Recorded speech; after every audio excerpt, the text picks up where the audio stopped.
Welcome to BRK health. This is Varma. ఈరోజు మనతో పాటు స్టూడియోలో ఉన్నారు డాక్టర్ తేజస్వి గారు, హోమియోపతి డాక్టర్. నమస్కారం తేజస్వి గారు. నమస్తే అండి. ఎలా ఉన్నారండి? బాగున్నాను. మీరు? ఐయామ్ గుడ్ తేజస్వి గారు.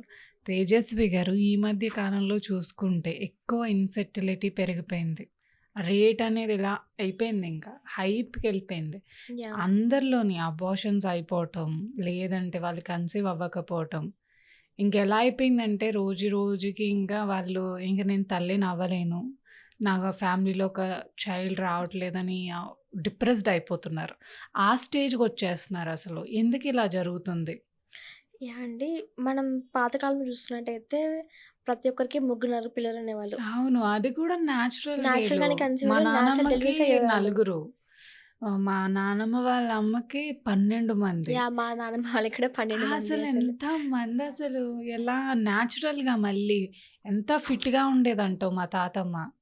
మా నానమ్మ అనేది ఇలా రోకళ్ళతో యాహ్! ఇది దంచేవాళ్ళు. దంచేవాళ్ళు. 12 మందైనా కూడా రైస్ తక్కువ తీసుకునేవాళ్ళట. ఆకుకూరలవి ఎక్కువ తీసుకునేవారట. అలా ఉండేవాళ్ళు. కానీ ఇప్పుడు మాత్రం న్యాచురల్ వే పక్కన పెట్టేస్తే ఐవీఎఫ్ ఇదే కొంచెం ఐవీఎఫ్. కష్టమైపోతుంది. యాహ్! అండి. బట్ ప్రెజెంట్ డేస్‌లో చూసినట్టయితే చాలా ఫర్టిలిటీ సెంటర్స్ ఎక్కువైపోయాయి చెప్పాలంటే. అవును. ప్రీవియస్‌లో అసలు ఏది ఉండేది కాదు. నేచురల్‌గానే కన్సీవ్ అయ్యాలి వాళ్ళు. ఏం ప్రాబ్లమాటిక్‌గా ఉండేది కాదు. హాస్పిటలే లేకోకుండా అలాంటి టైంలోనే.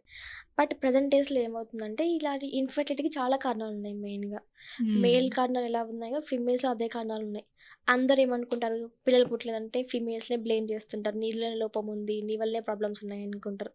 బట్ ఈ కండిషన్స్‌లో ఎలా ఉంటుందంటే పార్ట్నర్స్ ఇద్దరు రెస్పాన్సిబుల్ ఈ కండిషన్స్‌లో. మేల్స్‌లో ప్రాబ్లమ్ ఉన్నా కూడా ఇన్ఫెర్టిలిటీ వస్తుంది. ఫీమేల్స్‌లో ప్రాబ్లమ్స్ ఉన్నా కూడా ఇన్ఫెర్టిలిటీ వస్తుంది. Suppose okay. ఫీమేల్ ఫ్యాక్టర్సే తీసుకున్నాం అనుకోండి. ఎందుకొస్తుంది ఆడవాళ్ళ ఇన్ఫెర్టిలిటీ అంటే సంతానం లేకపోవడం.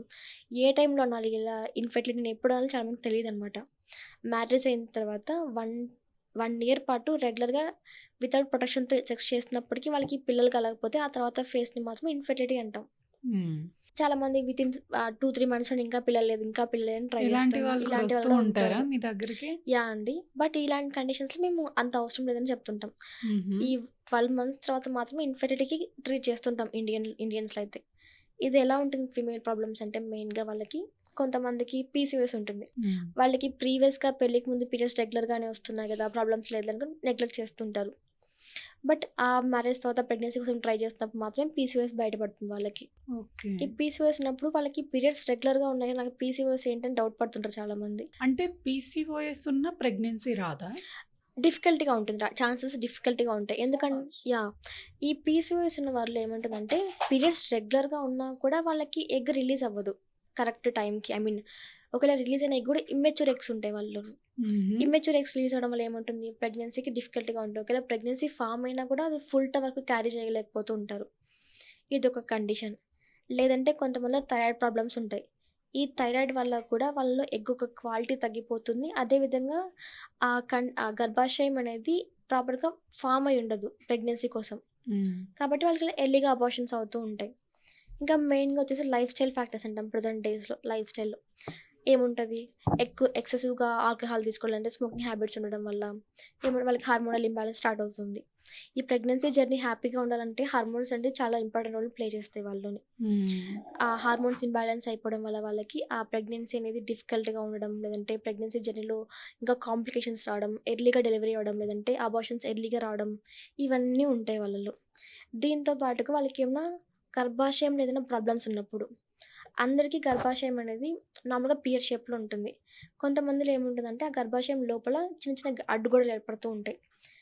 అంటే ఒకటే గర్భాశయం కాకుండా 2 గర్భాశయంస్ ఉండడం, లేదంటే గర్భాశయం లోపల చిన్న చిన్న వాల్స్ లాగా డివైడ్ అవుతూ ఉండడం, లేదంటే సైజ్ చిన్నగా ఉండిపోవడం ఇవన్నీ కూడా ఉంటాయి. ఇదొక ఫ్యాక్టర్. దీని తర్వాత కొన్ని ఇన్ఫెక్షన్స్ ఉంటాయి. అంటే ఇప్పుడు నాకొక డౌటొచ్చింది. చెప్పండి. ఇప్పుడు గర్భసంచిలోనే గదా బేబీ ఉండేది. హ్మ్. ఆ బేబీ గర్భసంచిలో ఉన్నప్పుడు స్టొమక్ ఎందుకింత ఎలాబరేట్ అవుతుంది? అంటే ఇప్పుడు బేబీ ఉండేది స్టొమక్‌లోనా? గర్భసంచిలోనా? గర్భసంచిలో బేబీ ఉంటుంది. స్టమక్‌లో కాదు గర్భసంచిలో ఉంటుంది. అందరూ స్టమక్ అని అనుకుంటారు. బట్ గర్భసంచిలోనే బేబీ గ్రో అవుతూ ఉంటారు. హుహు. ఎలా అంటే గర్భసంచికి 2 వైపులా ట్యూబ్స్ అనేటివి ఉంటాయి. ఆ 2 ట్యూబ్స్‌కి అండాశయం అతుక్కొని ఉంటాయి. అండాశయం నుంచి ఎగ్ రిలీజ్ అయ్యి, ఆ ట్యూబ్స్‌లో స్పెర్మ్‌తో కలిసి ఫెర్టిలైజేషన్ జరిగి చిన్న సెల్స్ లాగా ఫామ్ అవుతుంది బేబీ అనేది. ఆ బేబీ హుహు. గర్భాశయంలోకి వచ్చి అతుక్కొని, ఆ బేబీ ఇంకా గ్రో అవుతూ ఉంటుంది. ఈ బేబీ ఓకే. గ్రో అయ్యే స్టేజ్‌లో గర్భాశయం గూడా అంత పెరుగుతూ ఎలాస్టిసి ఎలా ఉంటుంది. వస్తుంది గర్భసంచికి? అంటే స్టొమక్‌కి మన స్కిన్‌కి ఎలాస్టిసిటీ ఉంటుంది. హ్మ్. బట్ గర్భసంచికి కూడా అంతెలా ఉంటుంది? అదే అండి. ప్రెగ్నెన్సీ టైంలో ఆ గర్భాశయం అలా పెరగడానికి హార్మోనల్స్ అనేటివి సపోర్ట్ చేస్తూ ఉంటాయి. హుహు. గర్భాశయంలో కొత్త ఆ సెల్స్ అనేటివి పెద్దగా అయిపోవడం, హైపర్ట్రోపీలు అంటాం దాన్ని. లేదంటే హైపర్‌ప్లేషియా అంటాం. కొత్త సెల్స్ రావడం. దీనివల్ల గర్భాశయం అనేది ఎక్స్‌పాండ్ అవుతూ ఉంటుంది. బేబీని అకామిడేట్ చేసే కెపాసిటీ తెచ్చుకుంటుంది అదే. హుహు. దీని ద్వారా అది ఆ గర్భాశయం ఎవ్రీ మంత్ పెరుగుతూ ఆ 9 మంత్స్ వరకు క్యారీ చేస్తుంటుంది. అంటే మంచి హార్మోన్స్ అనేవి చెడు హార్మోన్స్ ఉన్నప్పుడు రిలీజ్ హ్మ్. కాకుండా ఉంటాయి. యాహ్! అలాంటేటప్పుడు ఏంటంటే మనకి అబౌట్ అయిపోవటం, హ్మ్. లేదంటే పీసీఓఎస్ఎస్ రావటం. హ్మ్. ఈ ప్రెగ్నెన్సీ క్యారింగ్‌లో గూడా పీసీఓఎస్ఎస్ వస్తాయా? క్యారింగ్‌లో కాదు ప్రెగ్నెన్సీ ముందొస్తుంటుంది. ఓకే. క్యారింగ్ టైమ్‌లో ముందొస్తాయి. ఆ హ్మ్. తర్వాత పీసీఓఎస్ ఉన్నప్పుడు ప్రెగ్నెన్సీ హ్మ్. వచ్చేసిందనుకోండి, హెల్తీ చైల్డ్‌ని డెలివర్ చేసే ఇన్‌కేస్ అవకాశం ఆ ఉంటుందా? పీసీఓఎస్ ఉన్నా కూడా కొంతమందిలో డెలివరీ పాసిబుల్ అవుతుంది. ఎందుకంటే కొన్ని ట్రీట్మెంట్స్ వల్ల ఆ ఎగ్ హెల్తీగా ఉందనుకోండి, స్పెర్మ్ హ్మ్. కూడా హెల్తీ ఉందనుకోండి, వాళ్ళకి ప్రెగ్నెన్సీ బేబీ ఫార్మ్ అయినా కూడా ఫుల్ టైమ్ వరకు బేబీ క్యారీ అవుతే కెపాసిటీ ఉంటుంది వాళ్ళలోని. కొంతమందిలో రేర్ కండిషన్స్‌లో మాత్రమే ఆ ఎగ్ ఇమ్మెచ్యూర్‌గా రిలీజ్ అయినప్పుడు మాత్రం అబార్షన్స్ జరుగుతూ ఉంటాయి. ఆ పీసీఓఎస్ కండిషన్స్‌లో. ఇంకా దీంతో పాటు కొంతమంది ఏమన్నా సర్వైకల్ ఇన్ఫెక్షన్స్ ఉన్నప్పుడు, సర్వైకల్ ఇన్ఫెక్షన్స్ అంటాం. అంటే గర్భాశయ ముఖద్వార ఇన్ఫెక్షన్స్. దీని ద్వారా ఏమవుతుంది స్పెర్మ్ లోపలికి ఈజీగా ఎంటర్ అవ్వదు. అంటే స్పెర్మ్స్‌ని బయట చంపేయడం చచ్చిపోతాయన్నమాట స్పెర్మ్స్ అనేటివి. ఒకవేళ స్పెర్మ్ లేనప్పుడు ఎగ్ ఫెర్టిలైజేషన్ జరగదు కదా! అంటే ఇప్పుడు తేజస్వి గారు హ్మ్. వన్స్ పీసీఓఎస్ వచ్చిందంటే ఇంక తల్లవ్వటం కష్టమా? అలా ఏముండదండి. ఆ పీసీఓఎస్ కూడా కొన్ని కండిషన్స్ ఉంటాయి. టైప్స్ ఉంటాయి దాంట్లోను కూడా. ఆ హ్మ్. పీసీఓఎస్ దేనివల్ల వచ్చింది? అంటే ఏదైనా హార్మోనల్ ఇంబాలెన్స్ వల్లే ఉందా? లేదంటే ఇన్సులిన్ రెసిస్టెన్స్ వల్ల అలాంటి టైప్స్ లాగా చూసుకొని అవుతూ ఉంటారు. పీసీఓఎస్ వస్తే కంప్లీట్‌గా ఇన్ఫెర్టిలిటీ అనేది ప్రాబ్లమ్ అయితే కాదనమాట. ఆ పీసీఓఎస్‌ని తగ్గించుకున్నట్టయితే వాళ్ళ ఫెర్టిలిటీ ఛాన్సెస్ ఎక్కువవుతాయి వాళ్ళలో. కంప్లీట్‌గా తగ్గుతదా? డెఫినైట్‌లీ అంటే తగ్గుతుందండి. పీసీఓఎస్ కంప్లీట్‌గా క్యూర్ చేసుకోవడానికి ఛాన్సెస్ ఉన్నాయా అసలు? డెఫినెట్‌లీ అండి. చాలా మంచి మెడిసిన్స్ ఉన్నాయి హోమియోపతిలో అయితే. ఆ పీసీఓఎస్‌ని రీసెంట్‌గా ఒక కేస్ వచ్చారు. 6 మంత్స్ బ్యాక్ అనుకుంటాను వాళ్ళు. పీసీఓఎస్ ప్రాబ్లమ్‌తోనే వచ్చారు వాళ్ళకి. వాళ్ళకి హోమియోపతి ద్వారా పీసీఓఎస్ వితిన్ 6 మంత్స్‌లోనే హార్మోన్ లెవెల్స్ నార్మల్ అయిపోయి వాళ్ళు కన్సీవ్ కూడా అయ్యారు వాళ్ళు. ఓహ్! అలా వెరీ కూడా నైస్. ఉంటుంది. అంటే మనం ట్రీట్ చేసే టైంని ఇంకా మనం యూజ్ చేసే మెడిసిన్స్‌ని బట్టి డిపెండ్ అయ్యి ఉంటుంది. హుహు. కరెక్ట్ మెడిసిన్స్ ఇస్తే ఏ కండిషన్ కూడా కంప్లీట్‌గా తగ్గుతుందనమాట. ఈ పీసీఓఎస్ అనుకుంటే చాలామంది లైఫ్ స్టైల్ ఫ్యాక్టర్సే పీసీఓఎస్ అంటే మెయిన్‌గా. అంటే హార్మోన్స్ అనేటివి మనం నార్మలైజ్ చేసుకోవచ్చు మళ్ళీ. అంటే ఇది మెయిన్‌గా లైఫ్ స్టైల్ ఫ్యాక్టరే పీసీఓఎస్ అంటే. దాన్ని మనం కరెక్ట్ మెడిసిన్స్ యూజ్ చేసుకొని, ఆ లైఫ్ స్టైల్ ప్రాక్టీసెస్‌ని మోడిఫై చేసుకున్నట్టయితే ఆ పీసీఓఎస్ తగ్గుతుంది కంప్లీట్‌గా. ఇంకా ఆ ఎగ్స్ మెచ్యూర్ అయ్యే మెచ్యూర్ ఎగ్స్ ప్రొడ్యూస్ చేసుకోవచ్చు. యెస్. స్టార్టింగ్ స్టేజ్‌లో మనం క్యూర్ చేసుకున్నాం. వాళ్ళకి తెలియలేదు. హ్మ్. ఐడెంటిఫై చేయలేదనుకోండి. అది పీసీఓడీ కింద కన్వర్ట్ అయిపోయింది. హ్మ్. అలాంటిటప్పుడు పరిస్థితి ఏంటి? Yeah! PCOD first stage. I mean minor form PCOD అనేది. దీంట్లో అండాశయంలో మాత్రమే ప్రాబ్లమ్స్ ఉంటది పీసీఓడీలో. ఈ పీసీఓఎస్ అంటే ఆ అండాశయం ప్రాబ్లమ్స్‌తో పాటు ఇతర మెటబాలిక్ ప్రాబ్లమ్స్ స్టార్ట్ అవుతూ ఉంటాయి. బరువు పెరగడం, హెయిర్ లాస్ అవ్వడం, ఇంకా ఇతర సింప్టమ్స్ అన్నీ కలిసి పీసీఓఎస్ అంటాం. మనం కనుక ఆ మైనర్ ఫార్మ్‌లోనే ట్రీట్ చేశామనుకోండి, వాళ్ళకి ఇంకా ఇతర హార్మోనల్ బ్యాలెన్స్ తగ్గిపోతూ ఉంటుంది. దానివల్ల వాళ్ళకి ప్రాపర్ ఎగ్స్ రిలీజ్ అవుతాయి. కరెక్ట్ టైంకి ఎగ్ రిలీజ్ అయ్యి ఫెర్టిలిటీ ఛాన్సెస్ ఇంప్రూవ్ అవుతూ ఉంటాయి. హుహు. అంటే ఈ డిసీజెస్ మనం పక్కన పెట్టేద్దాం. హ్మ్. నేచురల్‌గా కన్సీవ్ అవ్వాలంటే అసలు ఏం చేయాలి వాళ్ళు? యాహ్! నేచురల్ కన్సీవ్ అంటే 6 మంత్స్ నుంచి వాళ్ళు ప్లాన్ చేసుకుంటూ ఉండాలి ప్రెగ్నెన్సీ కోసం ట్రై చేస్తున్నప్పుడు. హుహు. హెల్తీ డైట్ మెయింటైన్ చేయడం, ప్రాపర్‌గా స్లీప్ మెయింటైన్ చేయడం. అంటే తేజస్వి గారు ఈ హ్మ్. పీసీఓఎస్, పీసీఓడీ పక్కన పెట్టేస్తే హ్మ్. నేచురల్‌గా కన్సీవ్ అవ్వాలని చాలామంది చూస్తూ యాహ్! ఉంటారు. పెళ్ళైన వెంటనే కొంచెం మేము ఎంజాయ్ చేయాలి, పిల్లలు మాకప్పుడే వద్దు అని అనుకునే వాళ్ళుంటారు. హ్మ్. లేదు మాకు పిల్లలు కావాలి అనుకునే వాళ్ళు కొంతమందుంటారు. యాహ్! మాకొద్దు అనుకునే వాళ్ళు కన్సీవ్ అవుతూ ఉంటారు. హ్మ్. అలాంటి వాళ్ళు కొంచెం ఏమన్నా ఆహ్, మీకు అర్థమయ్యే ఉంటుంది.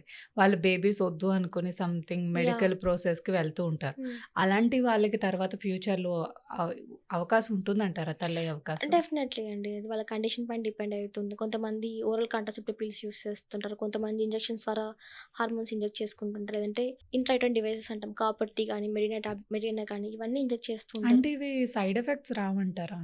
డెఫినెట్‌లీ కొంతమందిలో ఉంటాయి. అది డిపెండింగ్ ఆన్ కండిషన్ బట్టి ఉంటుంది. దానికి దానికి ఒక్కొక్క టైం ఉంటది. పర్టిక్యులర్ టైం అనేది. ఆ టైంలో మాత్రం మనం ఇంజెక్ట్ చేసుకుంటూ ఉండాలి. దాని తర్వాత మళ్ళీ ఆ టైం అయిపోతున్న వెంటనే మార్చుకుంటూ ఉండాలనమాట. హుహు. అంటే దానికొక ప్రొటెక్షన్ 3 ఇయర్సే ఉంటదనుకో కాపర్ టీకి అట్లా. ఆ 3 ఇయర్స్ అనే వరకు వాళ్ళకి ప్రెగ్నెన్సీ డిఫికల్ట్‌గా ఉంటుంది. ఈ కాపర్ టీ ఏం చేస్తుంది హార్మోన్స్ రిలీజ్ చేస్తుంది దాంట్లో గూడా. అందులో అదేదో పెద్ద ఇన్‌స్ట్రుమెంట్ అది మెడికల్ అలా ఏం గాదు. జస్ట్ అది కూడా హార్మోన్స్ రిలీజ్ చేస్తూ ఉంటుంది. ఆ హార్మోన్స్ ఏం చేస్తాయి? స్పెర్మ్స్‌ని కిల్ చేసే కెపాసిటీ దాంట్లో ఉంటాయి. కాబట్టి వాళ్ళకి ప్రెగ్నెన్సీ రాదు. వన్స్ అది డివైస్ తీసేయంగానే వాళ్ళకి మళ్ళీ ప్రెగ్నెన్సీ వస్తుంది. బట్ కొన్ని రేర్ కండిషన్స్‌లో మాత్రం దీనివల్ల సైడ్ ఎఫెక్ట్స్ ఉంటాయి వాళ్ళకి. హుహు. అంతే తప్ప ఇది యూజ్ చేస్తే తర్వాత పిల్లలు రారనే అపోహ అయితే ఏం లేదు. బట్ కొంత రేర్ కండిషన్స్‌లో మాత్రమే దానివల్ల ఏదైనా గర్భాశయంకి ఏదైనా ఎఫెక్ట్ అవ్వడం వల్ల, రిపీటెడ్‌గా ఎక్కువ రోజులు యూజ్ చేయడం వల్ల, ఓవర్ టైమ్ గూడా యూజ్ చేయడం వల్ల వాళ్ళలోనే సైడ్ ఎఫెక్ట్స్ వల్ల ఇన్ఫెర్టిలిటీ వస్తుంది వాళ్ళలో. నేచురల్‌గా కన్సీవ్ అవ్వాలనుకునే వాళ్ళు ఏ హ్మ్. పనులు చేయాలి? ఏ న పనులు చేయకూడదు? యాహ్! చేయాల్సినవి మెయిన్‌గా వచ్చేసి స్ట్రెస్ లెవెల్స్‌ని తగ్గించుకోవడం. హ్మ్. హెల్తీ డైట్‌ని మెయింటైన్ చేయడం. ఓకే. హెల్తీ డైట్ అంటే అన్నీ తినేయడం గాదు. బ్యాలెన్స్‌డ్‌గా ఫుడ్ తీసుకుంటూ ఉండడం. బ్యాలెన్స్‌డ్ ఫుడ్ అంటే న్యూట్రియంట్స్ కానీ, విటమిన్స్ కానీ, మినరల్స్ కానీ అవన్నీ మన బాడీకి సరిపోయేలాగా తీసుకుంటూ ఉండాలి. ప్రోటీన్స్ ఎక్కువ తీసుకుంటూ ఉండాలి. కార్బోహైడ్రేట్స్ తగ్గించి ఉండాలి. దీని తర్వాత వచ్చేసి అడిక్షన్స్ తగ్గించుకోవాలి. స్మోకింగ్ గానీ, ఆల్కహాల్ హ్యాబిట్స్ కానీ, లేదంటే ఎక్సెసివ్‌గా కాఫీ, టీ తీసుకోవడం గానీ, ఇవన్నీ తగ్గించుకుంటూ ఉండాలి. స్ట్రెస్ లెవెల్స్‌ని తగ్గించుకోవాలి. ప్రాపర్‌గా స్లీప్ మెయింటైన్ చేస్తుండాలి. సరిగ్గా నిద్ర లేకపోవడం వల్ల కూడా హార్మోన్స్ అనేవి ఇంబాలెన్స్ అవుతూ ఉంటాయి. కాబట్టి ఇవన్నీ రెగ్యులర్‌గా ప్రాక్టీస్ చేస్తుండడం వల్ల వాళ్ళకి కన్సీవింగ్ కెపాసిటీ పెరుగుతూ ఉంటుంది. ఓకే.